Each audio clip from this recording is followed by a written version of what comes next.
Barrister Fuad, বক্তব্য দিলে দেশ উদ্ধার হয়ে যায় না, পারলে কাজ করে দেখান। যুদ্ধে যাবেন আমার সাথে, আসেন। এক সেনাপ্রধান, তাকে নিয়ে আপনার এত মাথা ব্যথা যে আপনি ঢালাভাবে সমস্ত সেনাবাহিনী সমস্ত কর্মকর্তা নিয়ে আপনি চাকর বাকর বলতেছেন। আপনি কি এমন জিনিস হয়ে গেছেন? এক খালি সোশ্যাল মিডিয়াতে ভাইরাল হয়ে আপনার এবি পার্টিতে যে কজন লোক হয় তার চেয়ে বেশি লোক ডিজে পার্টিতে হয়। আমি গ্যারান্টি দিয়ে বললাম, সোনাগা হোটেল বৃহস্পতিবার দিন ডিজে পার্টি হয়, সেখানে এর চেয়ে বেশি লোক হয়। যান খোঁজ না দেখেন। এবি পার্টি নিয়ে আসছেন আপনি। আমার এলাকায় আসেন, দেখেন আপনার আমার এলাকাতে এবি পার্টির অস্তিত্বই নেই। বাংলাদেশে কয়টা জায়গায় আপনার পার্টি আছে বলেন? সোশ্যাল মিডিয়া ছাড়া আপনাকে কোথায় কোন জায়গায় কি আছে? আপনার সাথে আমি ওপেন, আপনি কোন টপিক নিয়ে আপনি একটা যে কোনো বইয়ের কোরআন শরীফের কোনো আয়াত তর্জমা করবেন, আপনার যদি ভালো করতে না পারি আমি ইসলাম ত্যাগ করব। সীমার বাইরে আপনি কথা বলবেন না। আপনি যথেষ্ট সীমা লঙ্ঘন করেছেন। আপনার কথা জুলুম হচ্ছে সেনাবাহিনীর প্রতি, সেনা কর্মকর্তাদের প্রতি আপনি মারাত্মক রকম জুলুম করছেন। স্টপ অল দিস ননসেন্স, এগুলো বন্ধ করেন আপনি। আমি যদি সত্যি কথা এই মুহূর্তে আমি যে পুলিশ অফিসার হইতাম বা কোনো থানার দায়িত্বে থাকতাম, আপনাকে ম্যানেজ করতাম। কারণ আপনি পরিস্থিতি খারাপ করছেন, আইন শৃঙ্খলা পরিণত অবস্থা অবনতি ঘটাচ্ছেন আপনি। বাংলাদেশের মানুষ আইন অনেকে জানে না বিধায় আপনারা এই কিছু আইনজীবীরা আপনারা কিছু সুযোগ নিতে পারছেন। আর বাংলাদেশের আবেগপ্রবণ জাতি, তাতে ধুমধাম কিছু কথা শুনলে, আওয়াজ টাওয়াজ শুনলে, একটু কিছু ইংরেজি ব্রিটিশ অ্যাকসেন্ট শুনলে তো আরো পাগল হয়ে যায়। এই জাতির সমস্যাটা হচ্ছে তাদের মন ছোট, যে কারণে তারা অনেক ক্ষেত্রে আপনাদের মতো মানুষ তাদেরকে মাতাল বানাইতে পারে বক্তব্যের মাধ্যমে। আমি তো দেখি না যে আপনার এই কোন ইম্প্যাক্টফুল কোনো কিছু আপনি করছেন। I never see. সুন্দর বক্তব্য দিচ্ছেন, সো হোয়াট? আপনার কন্ট্রিবিউশন কি আমার কন্ট্রিবিউশন কি ভাই? এই বাংলাদেশে গত 25 বছরে I have enough contribution I have. আপনার কি কন্ট্রিবিউশন বলেন? কয়টা রাত জেগেছিলেন? রাতের পর রাত জেগে আমরা অপারেশন করছি। আপনি কি করছেন? তত্ত্বাবধায়ক গভর্নমেন্ট আমলে চাইলে কোটি কোটি টাকা কামাই করতে পারতাম, এখনো তো আমরা ঋণ করে চলি। আপনার প্রতি এত ননির পুঁতির মতো আমরা চলি না ভাই। দয়া করে আমার সেনা কর্মকর্তাদেরকে নিয়ে তামাশাতে কথা না, আমার সেনাবাহিনীর কোন কর্মকর্তাকে নিয়ে কখনো আপনি চাকর বাকর এসব শব্দ বলবেন না। We are king commission officer, we are not bloody servant. আমরা সেবক, চাকর না। সেবক আর চাকরের মধ্যে পার্থক্য আছে। আমরা সেবক, দেশের জন্য জীবন দিতে পারি। আমরা দেশ সেবার জন্য নিজেদেরকে আত্মনিয়োগ করেছি। We are king commission officer. আমি ওয়ার্ল্ডের যেখানে যাব, যেখানে যে আমার র্যাঙ্কটা বলবো, আমি আই উইল গেট স্যালুট। এটা globally we are suppose to receive it. আপনি কে? হু আর ইউ? আপনি একজন ব্যারিস্টার বাংলাদেশের বাইরে আপনি কে? লন্ডনে যে একটু লাফালাফি করতে পারবেন না, বাট আমি প্রোটোকল পাবো ওয়ার্ল্ডের সব জায়গায়। কারণ কি? আমি বলতে আমরা সব, বাংলাদেশ না ওয়ার্ল্ডের সব সেনা কর্মকর্তা পাবো এটা, বিকজ আমাদের সেই কষ্ট আমরা করি, এটা আমাদের অর্জন। সম্মান করেন ভাই, মানুষকে অসম্মান করেন না। আমার কথা কষ্ট দিয়ে থাকলে আন্তরিকভাবে দুঃখিত। আমরা অতি আহত হয়েছি, অনেকগুলো অফিসার ক্ষত বিক্ষত হয়েছে, আমাদের আপনি অন্তর আঘাত দিয়েছেন, সেজন্য এই কথাগুলো এইভাবে বলেছি। আমার এক্সপ্রেশন যদি অন্যরকম হয়ে থাকে সেজন্য আমি ক্ষমা প্রার্থী, কিন্তু আমার উদ্দেশ্য আপনাকে অসম্মান করা না। আমাদের সেনা কর্মকর্তাদেরকে সম্মান করুন। আমাদের সেনা প্রধানের বাইরে, তার আদেশের বাইরে আমরা সেনা কর্মকর্তারা যেতে পারেন না। আর সেনা কর্মকর্তারা যে ভূমিকা এই 5ই আগস্টে নিয়েছে, প্রত্যেকটা অফিসারের ফাঁসি হতো যদি আওয়ামী লীগ ক্ষমতা আসতো। আপনার কি হতো বলেন? আপনার কি হতো? আপনি একটা মামলা হলে জামিন নিয়ে দাঁড়া যেতেন। আর আমাদের কি হতো জানেন? আপনি সেনা আইন সম্পর্কে জানেন কিছু? 5ই আগস্টে এই যে আপনার জেনারেল মাইনুর এখন লেফটেন্যান্ট জেনারেল হয়েছে, আটকের জিওসি, তিনি চিটাঙ্গে যা কাজ করছেন, যদি আওয়ামী লীগ ক্ষমতা আসতো ওনার চাকরি যেত। লেফটেন্যান্ট জেনারেল তো পরের কথা। সাবাডিবের জিওসি, ওনার তো কোর্ট মার্শালে ফাঁসি হইতো। এরকম অনেক সেনা কর্মকর্তা আছে, তারা যে ভূমিকা রেখেছে 5ই আগস্টের দিন, খালি আওয়ামী লীগ টিকে যেত, দেখতেন কি হতো। আপনি ভাই মামলাটা হতো, একটা জামিন পেয়ে যাইতেন। আমাদের সেই অবস্থা হইতো না ভাই। গত 15টা বছর আমরা সেনা কর্মকর্তা কি দিয়ে পার করেছি এটা আমরা জানি ভাই। অন্তরের মধ্যে ভালোবাসা তাও রেখে দিয়েছি দেশের জন্য, বিগড়ে যায়নি। যেই দেশে সেনা কর্মকর্তাদেরকে জঙ্গি বানানো হয়, সেই দেশে সেনা কর্মকর্তাদের নিয়ে কথা বলতে লজ্জা করে না আপনাদের? যে দেশে সেনা কর্মকর্তাদেরকে জঙ্গি নাটক বানায়, জঙ্গি বানানো হয়েছে আওয়ামী লীগের সময়, যে আওয়ামী লীগ সেনাবাহিনী মেরুদণ্ডটাকে তছনছ করে দেওয়ার জন্য এমন কোনো চেষ্টা করে নাই, তারপরে যে সেনাবাহিনী এতটুকু করতেছে ভাই, নফল নামাজ পড়েন, এটা শুকরিয়া। যে তারপরও সেনাবাহিনী এই অবস্থায়। আমাদের সেনাবাহিনী ধ্বংস করার পরিকল্পনা করা হয়েছিল, ধ্বংস হয়নি আলহামদুলিল্লাহ। এটা আল্লাহর রহমত ছিল, কারণ আমাদের অনেক সেনা কর্মকর্তা, দেশপ্রেমিক সেনা কর্মকর্তা আছে যাদের দোয়া আল্লাহ তাআলা কবুল করছে, যে কারণে আল্লাহ তাআলা সেনাবাহিনীকে ইন্ডিয়ার কাছে বিক্রি হইতে দেয়নি। সেনাবাহিনী গোলে পচে যায়নি, পচে গলে শেষ হয়ে যাওয়ার কথা ছিল, সেনাবাহিনী পচে গলে যায়নি। এটি অনেক বেশি, এটি আমাদের ভাগ্যের বিষয়। সেনাবাহিনী এখন খুব ভালো অবস্থা না থাকুক, পচে যায়নি, এটাই ভাগ্যের বিষয়। কারণ শেখ হাসিনা তো এটাকে একটা পুরো ইন্ডিয়ান বাহিনী বানাতে চেয়েছিল, তাই তো হয় নাই ভাই। সেই সেনাবাহিনীতে এত এক্সপেকটেশন কেন রে ভাই?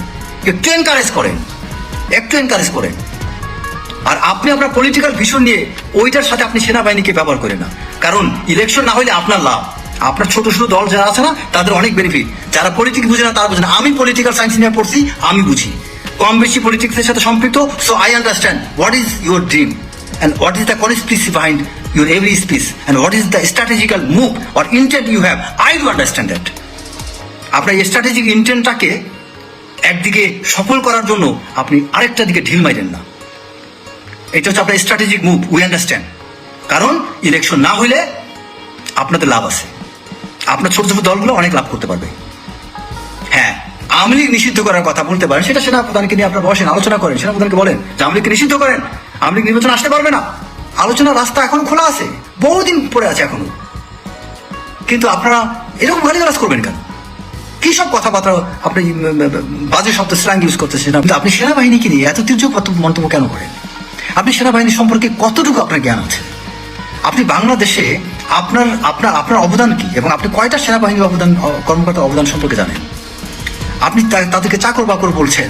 আপনি সেনাবাহিনী তো চাকর বাকর, তারা সেনাবাহিনী টাকা থাকেন কেন? আবার সেনাবাহিনীকে কেন বলেন তারা কেন ওইটা করছেন, তারা ওইটা করছে না কেন? তারপরে আপনি একজন আইন প্রণেতা হতে চান, আপনি বলেন যে সেনাবাহিনীকে আপনি বলেন তারা যে যুদ্ধ করবে। আপনি জানেন যুদ্ধ করার জন্য কি পলিসি? আপনার জানার কথা এটা। আপনার সেনাবাহিনী যে যুদ্ধে যাবে এটার জন্য সংসদে আইন প্রণেতাদের কিন্তু আইন পাশ করতে হয় এবং সরকারের কোন জায়গা থেকে নির্দেশ আদেশ আছে এটা তো আপনি জানেন। সেনাপ্রধান চাইলেই কিন্তু সে সেনাবাহিনীকে যুদ্ধে পাঠাতে পারে না, এটা সেনাপ্রধানের এখতিয়ার নাই। সেটার জন্য কিন্তু সরকারকে সেই আদেশ দিতে হয়। সেনাবাহিনী তার কিসের আলোকে আপনার যুদ্ধ করতে যাবে? দেশে এখন যুদ্ধ না, এখন সেনাবাহিনী করবে। আপনাকে এইড টু সিভিল পাওয়ার শব্দটা কি? সিভিল অ্যাডমিনিস্ট্রেশনকে সেনাবাহিনী এইড করবে, সহযোগিতা করবে।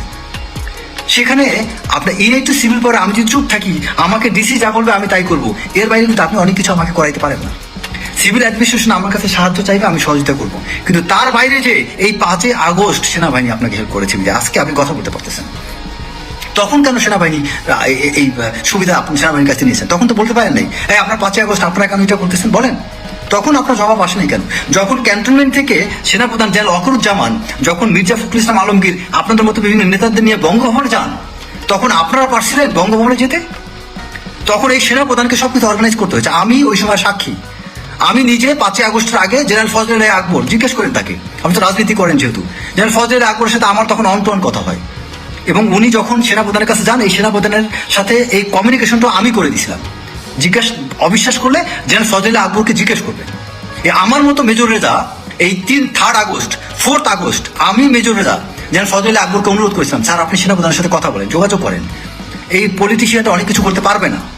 আমি মেজর রেজা বলেছিলাম, আমি রিপিট করে বলছি, 3 আগস্ট 4 আগস্ট আমার মোবাইলে এখনো প্রমাণ আছে। এবং এই জেনারেল ফজলে আকবর বিএনপি যিনি চেয়ারপারসনের অ্যাডভাইজার, তাকে জিজ্ঞেস করবেন আপনার সাথে 3 আগস্ট 4 আগস্ট মেজর রেজার কি কথা হয়েছিল।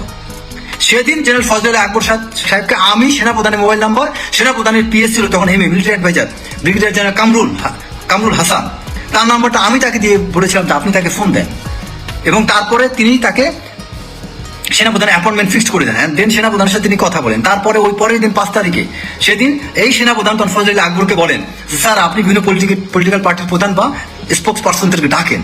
তখন এই ফজলে আকবর মির্জা ফখরুল ইসলাম আলমগীরকে খবর দেন। জোনায়েদ সাকি, তাকে আমি নিজে ফোন করে রেখেছিলাম, জিজ্ঞেস করেন তাকে, আপনি না রাজনীতি করেন, জোনায়েদ সাকি জিজ্ঞেস করেন যে আপনার ওয়াইফকে এবং আপনাকে মেজর রেজা সাহেবকে খবর দিয়েছিল। আজকে বাধ্য হচ্ছি এত কথাই গোপন কনফিডেন্সিয়াল কথাগুলো বলতে।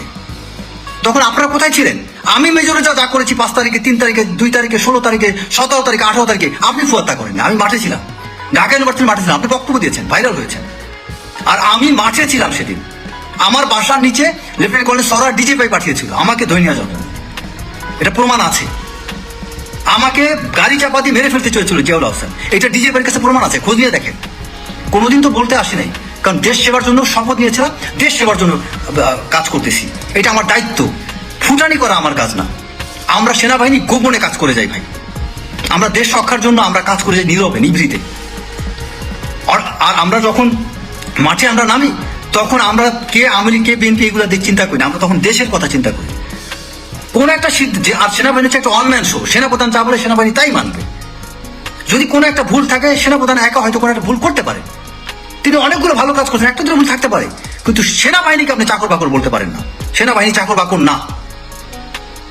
আপনি যেই তুচ্ছাত্মক শব্দ ব্যবহার করছেন সেনাবাহিনী সম্পর্কে, এটা খুবই আপত্তিকর, খুবই আপত্তিকর।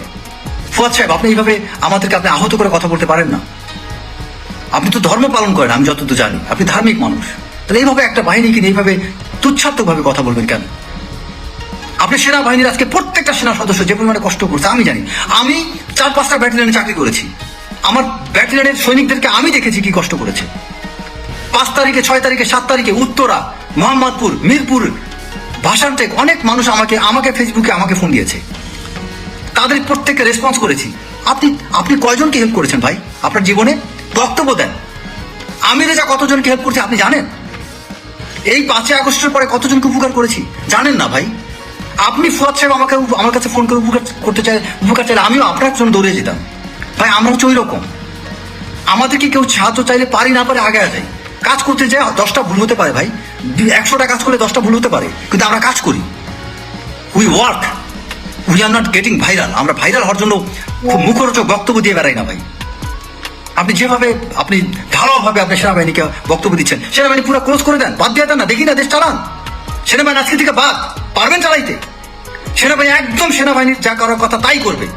সেনাবাহিনী ব্যারাকে থাকবে, সেনাবাহিনী আজকে ট্রেনিং এ পাঠিয়ে দিবে, যেন ওয়াকার সমস্ত সেনা সদস্যকে আজকে ব্যারাকে পাঠিয়ে দিবে। আর কয়েকদিন পরে সামার কালেকটিভ শুরু হয়ে যাবে। সামার কালেকটিভের এখন প্রস্তুতি গ্রহণ করুক, উনি প্রত্যেকটা ব্যাটালিয়নের কোম্পানি ট্রেনিং এর কাজ শুরু করে দেব। ফুল সেনাবাহিনী ব্যারাকে যান, দেখে আপনি দেশ চালান না, কি করতে পারেন? আপনার হাত কি মুরাদ আছে ঠেকান না। আপনি আওয়ামী লীগের সময় বক্তব্য দিচ্ছেন, কি করতে পারছেন? কি উল্টাইতে পারছেন? আপনার বক্তব্য কি হয়েছে? বাংলাদেশ কি উদ্ধার করছেন আপনার এক বক্তব্যের মাধ্যমে? বলেন। সুন্দর বক্তব্য দিয়েছেন, ভাইরাল হয়েছেন, আপনার বক্তব্যে আমিও ফ্যান। So what? এতে কি উন্নতি হয়েছে? দেশটা কি বদলাইতে পারছেন আপনি? ইম্প্যাক্টফুল কি করছেন? মার্কেটিং একটা শব্দ আছে, ইম্প্যাক্টফুল। আপনি যতই বক্তব্য দেন, যতই অ্যাডভার্টাইজমেন্ট দেন, আপনার ইম্প্যাক্ট কি ছিল বাংলাদেশের প্রতি? আপনার কোন কাজটা বাংলাদেশে কি ইম্প্যাক্ট আনছে বলেন?